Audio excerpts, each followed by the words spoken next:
Good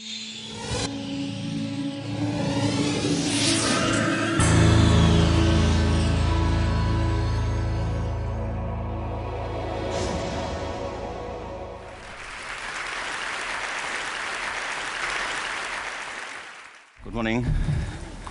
How are you? It's been great, hasn't it?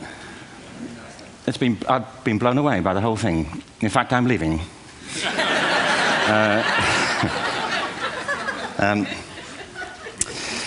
There have been three themes, haven't there, running through the conference, which are relevant to what I want to talk about. One is the extraordinary evidence of human creativity in all of the presentations that we've had and in all the people here. Just the variety of it and the range of it.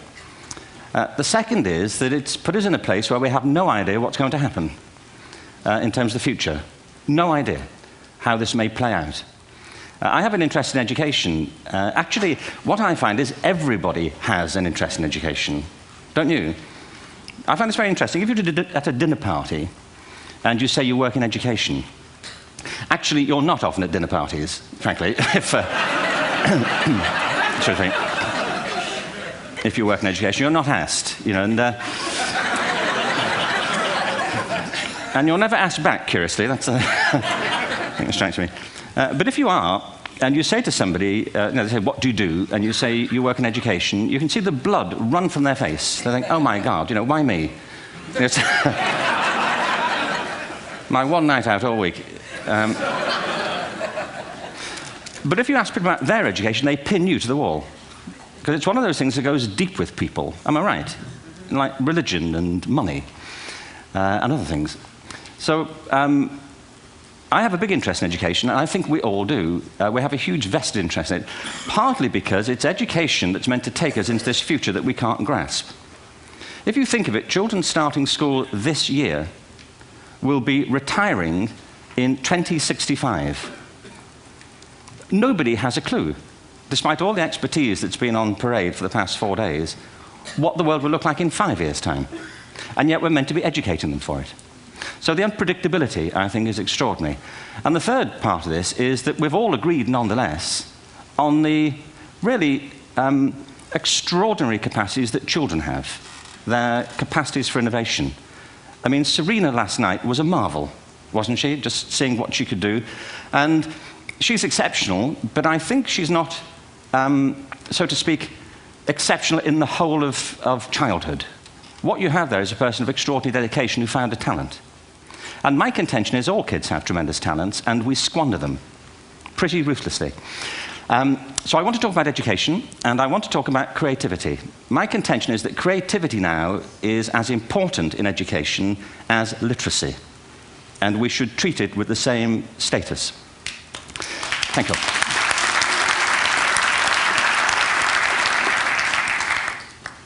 That was it, by the way. Thank you very much. So, 15 minutes left. Well, I was born... No,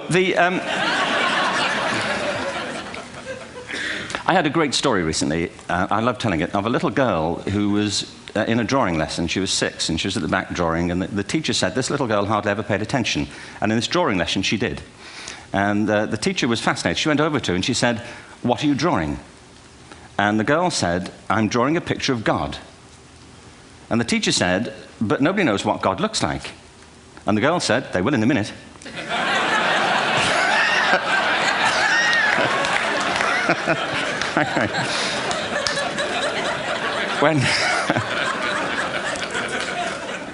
When my son was 4 in England, actually he was 4 everywhere, to be honest. I mean, if we're being strict about it, wherever he went, he was 4 that year. But he was in the Nativity play. Do you remember the story? No, it was big. It's a big story. Mel Gibson did the sequel. You may have seen it. I don't know. It was Nativity 2. But James got the part of Joseph, which we were thrilled about. We consider this to be one of the lead parts. We had the place crammed full of agents and T-shirts, James Robinson is Joseph.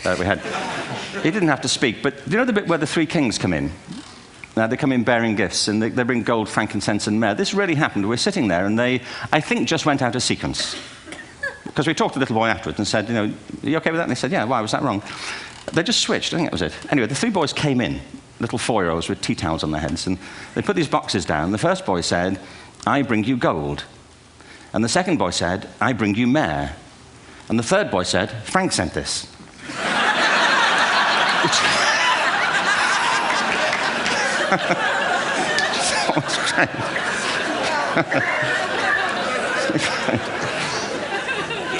What these things have in common, you see, is that kids will take a chance. If they don't know, they'll have a go. Am I right? They're not frightened of being wrong. Now, I don't mean to say that being wrong is the same thing as being creative. What we do know is, if you're not prepared to be wrong, you'll never come up with anything original. If you're not prepared to be wrong. And by the time they get to be adults, most kids have lost that capacity. They have become frightened of being wrong. And we run our companies this, by the way. We stigmatize mistakes. And we're now running national education systems where mistakes are the worst thing you can make. And the result is that we are educating people out of their creative capacities. Picasso once said this. He said that all children are born artists. The problem is to remain an artist as we grow up. I believe this passionately, that we don't grow into creativity, we grow out of it. Or rather, we get educated out of it. So why is this? I lived in Stratford-on-Avon until about 5 years ago. In fact, we moved from Stratford to Los Angeles. So you can imagine what a seamless transition this was from LA. Actually, we lived in a place called Snitterfield, just outside Stratford, which is where Shakespeare's father was born. Are you struck by a new thought? I was. You don't think of Shakespeare having a father, do you? Do you? Because you don't think of Shakespeare being a child. Do you? Shakespeare being 7. I never thought of it. I mean, he was 7 at some point. He was in somebody's English class, wasn't he? Do you understand? Really? How annoying would that be?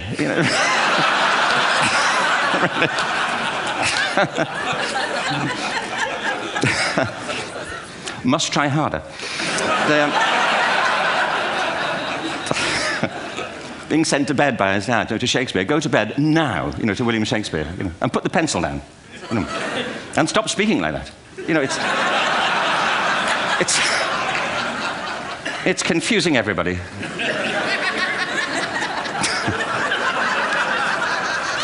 Anyway, we moved from Stratford to Los Angeles, and I just want to say a word about the transition. Actually, my son didn't want to come. I've got 2 kids. He's 21 now, and my daughter's 16. He didn't want to come to Los Angeles. He loved it, but he had a girlfriend in England. This was the love of his life, Sarah. He'd known her for a month. Mind you, they'd had their 4th anniversary by then, because it's a long time when you're 16. Anyway, he was really upset on the plane. He said, "I'll never find another girl like Sarah." And we were rather pleased about that, frankly, because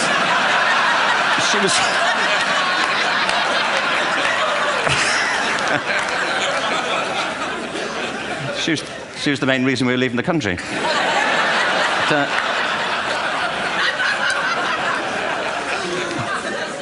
But something strikes you when you move to America and when you travel around the world. Every education system on Earth has the same hierarchy of subjects. Everyone, doesn't matter where you go. You think it would be otherwise, but it isn't. At the top are mathematics and languages, then the humanities, and at the bottom are the arts, everywhere on Earth. And in pretty much every system, too, there's a hierarchy within the arts. Art and music are normally given a higher status in schools than drama and dance. There isn't an education system on the planet that teaches dance every day to children the way we teach them mathematics. Why? Why not? I think this is rather important. I think maths is very important, but so is dance. Children dance all the time if they're allowed to. We all do. We all have bodies, don't we? Did I miss a meeting? I mean, I think... Truthfully, what happens is, as children grow up, we start to educate them progressively from the waist up. And then we focus on their heads, and slightly to one side. If you were to visit education as an alien and say, what's it for, public education, I think you'd have to conclude, if you look at the output, who really succeeds by this? Who does everything they should? Who gets all the brownie points? Who are the winners? I think you'd have to conclude the whole purpose of public education throughout the world is to produce university professors. Isn't it? They're the people who come out the top. And I used to be one. So there. But And I like university professors, but, you know, we shouldn't hold them up as the high watermark of all human achievement. They're just a form of life. You know, another form of life. But they're rather curious, and I say this out of affection for them. There's something curious about professors. In my experience, not all of them, but typically, they live in their heads. They live up there, and slightly to one side. They're disembodied, you know, in a kind of literal way. You know, they look upon their body as a form of transport for their heads. You know, it's... Don't they? It's a way of getting their head to meetings.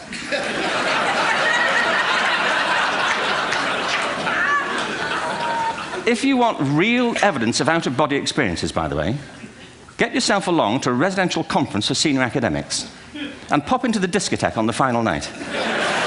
And there you will see it. Grown men and women writhing uncontrollably off the beat.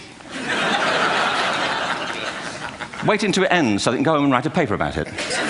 Now, our education system is predicated on the idea of academic ability. And there's a reason. The whole system was invented around the world. There were no public systems of education really before the 19th century.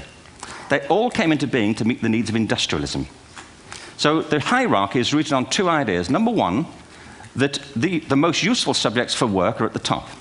So you were probably steered benignly away from things at school when you were a kid, things you liked, on the grounds you would never get a job doing that. Is that right? Don't do music, you're not going to be a musician. Don't do art, you won't be an artist. Benign advice, now profoundly mistaken. The whole world is engulfed in a revolution. And the second is academic ability, which has really come to dominate our view of intelligence because the universities designed the system in their image. If you think of it, the whole system of public education around the world is a protracted process of university entrance. And the consequence is that many highly talented, brilliant, creative people think they're not, because the thing they were good at school wasn't valued or was actually stigmatized. And I think we can't afford to go on that way. In the next 30 years, according to UNESCO, more people worldwide will be graduating through education than since the beginning of history. More people. And it's the combination of all the things we've talked about, technology and its transformational effect on work, and demography and the huge explosion in population. Suddenly, degrees aren't worth anything. Isn't that true? When I was a student, if you had a degree, you had a job. If you didn't have a job, it's because you didn't want one. And I didn't want one, frankly. So, but now, kids with degrees are often heading home to carry on playing video games. Because you need an MA, where the previous job required a BA, and now you need a PhD for the other. It's a process of academic inflation, and it indicates the whole structure of education is shifting beneath our feet. We need to radically rethink our view of intelligence. We know three things about intelligence. One, it's diverse. We think about the world in all the ways that we experience it. We think visually, we think in sound, we think kinesthetically, we think in abstract terms, we think in movement. Secondly, intelligence is dynamic. If you look at the interactions of a human brain, as we heard yesterday from a number of presentations, intelligence is wonderfully interactive. The brain isn't divided into compartments. In fact, creativity, which I define as the process of having original ideas that have value, more often than not, comes about through the interaction of different disciplinary ways of seeing things. The brain is intentionally, by the way, there's a shaft of nerves that joins the two halves of the brain called the corpus callosum. It's thicker in women. Following on from Helen yesterday, I think this is probably why women are better at multitasking. Because you are. Aren't you? There's a raft of research, but I know it from my personal life. If my wife is cooking a meal at home, which is not often, thankfully, but, you know, if she's doing... No, she's good at some things. But if she's cooking, you know, she's dealing with people on the phone, she's talking to the kids, she's painting the ceiling, you know, she's doing open heart surgery over here. If I'm cooking, the door is shut, the kids are out, the phone's on the hook. If she comes in, I get annoyed. I say, Terry, please, I'm trying to fry an egg in here. You know, really.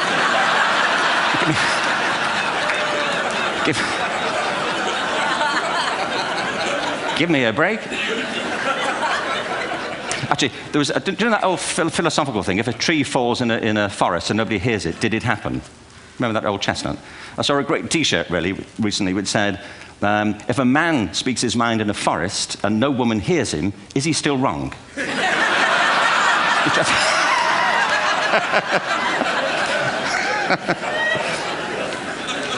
And the third thing about intelligence is it's distinct.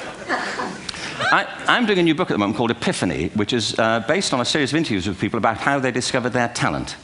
I'm fascinated by how people got to be there. It's really prompted by a conversation I had with a wonderful woman who most people have never heard of. She's called Gillian Lynn. Have you heard of her? Some have. She's a choreographer, and everybody knows her work. She did Cats and Phantom of the Opera. She's wonderful. I used to be on the board of the Royal Ballet in England, as you can see. And anyway, Gillian and I had lunch one day. I said, how'd you get to be a dancer? And she said it was interesting. When she was at school, she was really hopeless.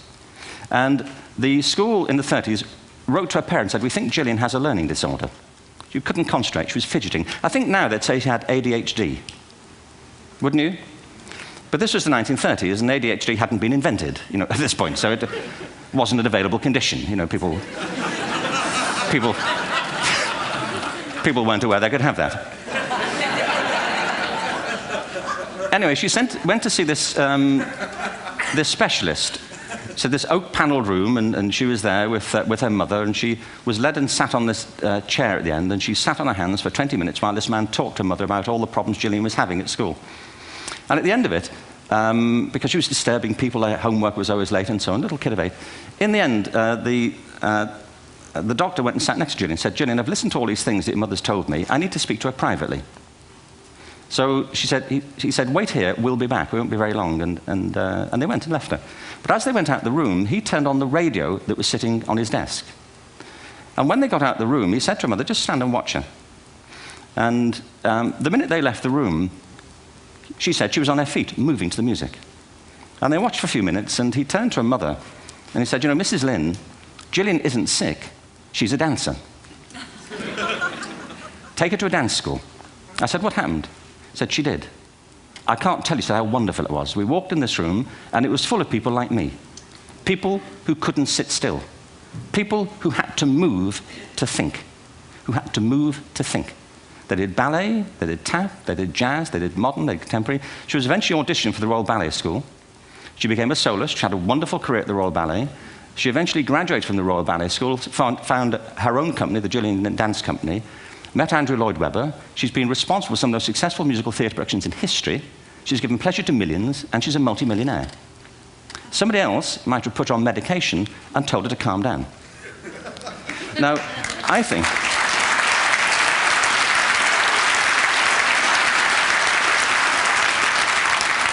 What I think it comes to is this. Al Gore spoke the other night about ecology and the revolution that was triggered by Rachel Carson. I believe our only hope for the future is to adopt a new conception of human ecology, one in which we start to reconstitute our conception of the richness of human capacity. Our education system has mined our minds in the way that we've strip-mined the earth for a particular commodity, and for the future, it won't serve us. We have to rethink the fundamental principles on which we're educating our children.